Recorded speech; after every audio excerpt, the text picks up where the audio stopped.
کہتے جی کہ مسجد عائشہ سے عمرہ ہو سکتا ہے، اس کی کوئی حدیث میں دلیل ہے؟ مکے میں اور بھی تو مسجدیں ہیں نا، پھر مسجد عائشہ کو کیوں منتخب کیا؟ کیا دلیل ہے؟ یہی دلیل ہے کہ وہ میقات ہے، اور تھوڑی مسجدیں؟ اللہ کے بندے، حضور پاک نے حکم دیا، بی بی عائشہ نے وہاں سے عمرہ کیا، اللہ کے نبی کے حکم پہ کیا۔ اس لیے امام شافعی کے نزدیک جیرانہ سے عمرہ کرنا افضل ہے۔ اس لیے وہ کہتے ہیں کہ حضور پاک نے خود جیرانہ سے عمرہ کیا ہے،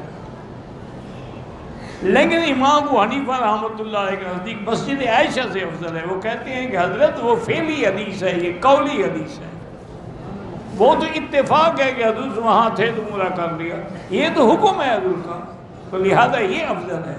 اب کسی کے دماغ میں نہیں آتا تو نہ کرے، بلا وجہ اعتراض تو نہ کرے۔ میں کہتا ہوں کہ اگر صرف صدیقہ ہی کر دیتی تو ہمارے لیے تو وہ بھی بہت بڑی چیز ہے، ہمارے لیے تو صحابہ کا قول بھی تو بڑی چیز ہے نا۔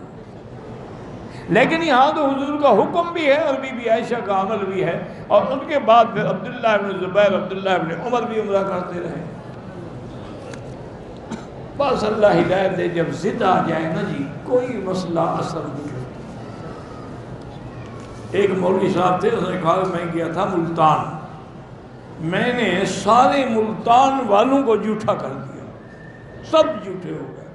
ہم نے کہا یار کمال ہے، اتنا بڑا شہر ہے، کیسے جی؟ انہوں نے کہا وہ جو کہتے تھے میں نہیں مانتا تھا تو جھوٹے ہو گئے۔ اب اس کا تو کوئی علاج نہیں ہے نا۔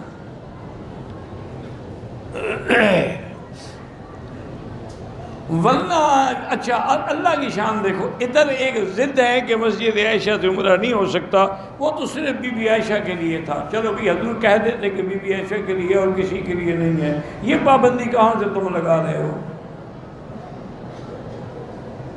اور دوسری جب مہربانی کرتے ہیں کہتے ہیں ہوٹل سے امام باغ میں عمرہ کر لو، انکار کریں تو مسجد عائشہ سے انکار ہے، ماننے پہ آ جائیں اپنے گھر سے یا ہوٹل سے امام باغ میں عمرہ کر لو۔ کیوں؟ ایک حدیث میں ہے کہ آل مکہ من مکہ، ان کو یہ سمجھ نہیں آیا کہ شریف آدمی وہ حاجیوں کے لیے ہے، کہ مکے والے حج کا احرام مکے سے باندھیں۔